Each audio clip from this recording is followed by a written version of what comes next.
दोस्तों नमस्ते, मैं सुशील कुलकर्णी, आप देख रहे हैं एनालाइजर न्यूज हिंदी। दोस्तों दो खबरें अब आ चुकी है। एक खबर को बहुत बड़ा किया गया है, बहुत ही बड़ा किया गया है, और एक खबर को छिपाया गया है अंदर की जगह। इतना अंदर के कोई पढ़ ही ना सके, इतना छोटा कि कोई देख भी ना सके। मतलब फटाफट खबरों में कुछ खबरें दिखाई जाती है और कहा जाता है दिखा दिया ना, हमने दिखा दिया, उसको तो दिखा दिया, हम तटस्थ है, हम निष्पक्ष है। खबर पहली ऐसी है जिसको बहुत बड़ा इलाबोरेट किया गया है, वो है शरद पवार को ये जो नई यूपीए की समस्त विरोधी दलों की जो एकजुट हो रही है, उसका पहले प्रमुख बनाया गया है, कॉमन मिनिमम प्रोग्राम का चीफ बनाया गया है। अब शरद पवार जहां भी जाते हैं वहां उतने विवाद होते हैं, इतने विवाद होते हैं कि प्रोग्राम बनाना है तो कॉमन मिनिमम ही बनाना पड़ता है।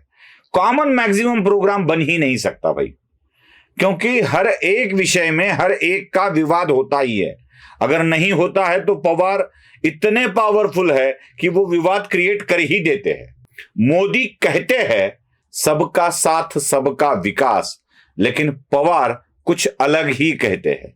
ये सबका साथ वाला मामला तो कॉमन है, लेकिन सबका विकास वाला मामला नहीं होता। सबको ठप कर देते हैं पवार। आपने देखा होगा, इनका भी विचार लेना चाहिए, उनका भी विचार लेना चाहिए, इसको भी जरा पूछना चाहिए, उनकी भी सम्मति चाहिए। कुछ खड़ा करना है तो हिंदू पक्ष को पूछो, मुसलमान पक्ष को पूछो, ईसाई वाले पक्ष को पूछो, जैन को पूछो, इनको पूछो। पूछते पूछते पूछते इतना पोछा मारा जाता है कि बाकी कुछ नहीं रहता। अब शरद पवार ये कॉमन मिनिमम प्रोग्राम के प्रमुख बन गए हैं। अब इस खबर को और यह भी कहा गया है कि शरद पवार होंगे अब विपक्ष के एकजुटता का चेहरा। क्या चेहरा पाया है 82-83 साल के बाद। कम से कम 52 साल के राहुल को तो चेहरा बना देते। उसके पास अभी टाइम तो है। अभी थके हारे पवार इतने थके हारे हैं। मैं ये बात पवार के बूढ़ेपन के लिए नहीं कह रहा हूं। जो खुद को पार्टी चलाने में असमर्थ समझकर त्याग पत्र देकर बाजू हो रहे थे, उनको चेहरा बनाया गया है, उनको प्रमुख बनाया गया है। इसलिए कह रहा हूं, कृपया अन्यथा न ले। राहुल गांधी के पास तो थका हारा शरीर नहीं है ना, वो तो कर सकेंगे, उनको तो बना लेते कम से कम, लेकिन नहीं, इनको बनाया। और इस खबर को इतना बड़ा कर दिया कि शरद पवार के ऊपर बहुत बड़ी जिम्मेवारी दे दी गई है। अब ये खबर देखते ही एक चैतन्य की लहर आ गई है सारे विपक्षी दलों में, और अब देखो कैसे एकजुटता होती है, ये दिखाया जा रहा है। लेकिन कुछ खबरें बहुत बुरी तरह से छिपाई गई है। खबरें मैं बताता हूं, क्योंकि हमारा काम ही है छुपी हुई खबरें दुनिया के सामने लाना। खबर यह है कि बिहार में, अब एक बात बता दूं आपको, कि कांग्रेस को छोड़कर किसी भी विपक्ष की दलों में अगर दम है तो वो है आम आदमी पार्टी और नीतीश कुमार का वो गठबंधन, महागठबंधन। बाकी जगह बेचारे तो झगड़ रहे हैं।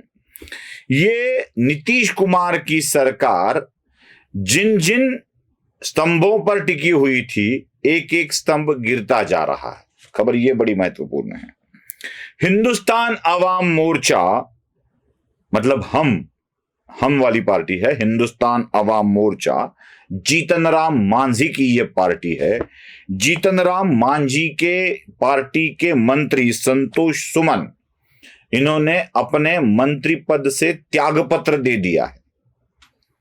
और जीतन राम मांझी इस मूड में हैं कि जब बिहार में प्रधानमंत्री नरेंद्र मोदी आएंगे तो उनके साथ वो एनडीए में सम्मिलित हो जाएंगे।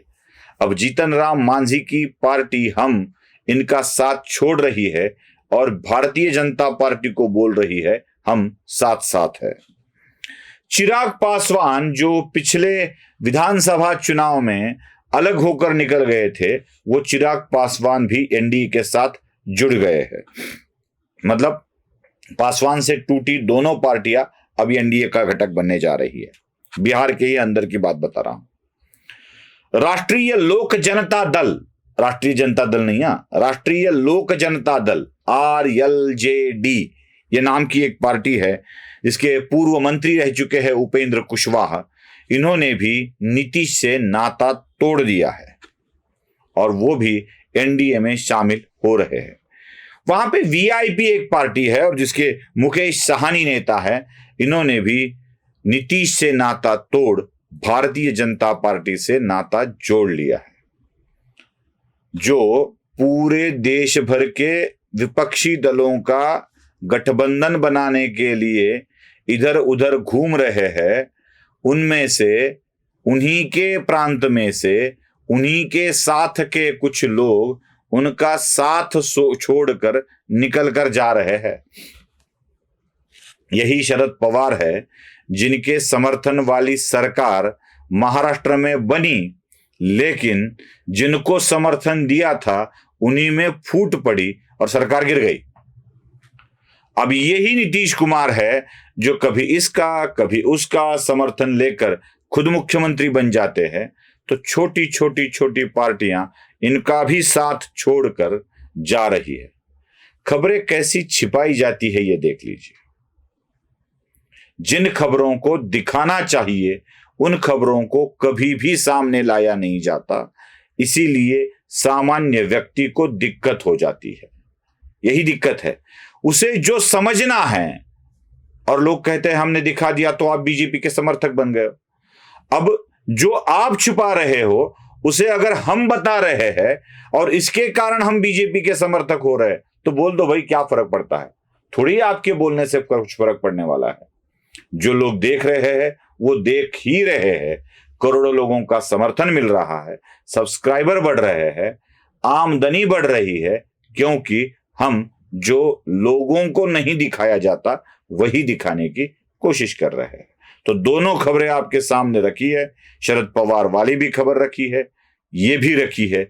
मीडिया ने शरद पवार की खबरों को तो बड़ा किया, लेकिन इस खबर को छिपा के रखा। ये क्यों? यही सवाल लोग पूछते आ रहे हैं। वीडियो पसंद आया हो तो लाइक कीजिए, शेयर कीजिए, सब्सक्राइब कीजिए, और हाँ, 19 तारीख को मत भूलिए, छत्रपति संभाजीनगर महाराष्ट्र में शाम के 5:30 बजे तापड़िया नाट्य मंदिर निराला बाजार में आपको आना है। और एक स्पेशल विनती है, अभी 70,000 का आंकड़ा पार कर हिंदी वाला चैनल चला गया है। मराठी वाला चैनल 3,35,000 के आगे निकल चुका है। आपसे विनती है कि हिंदी का भी एक सिल्वर बटन एनालाइजर के पलड़े में डाल दीजिए। बस, धन्यवाद।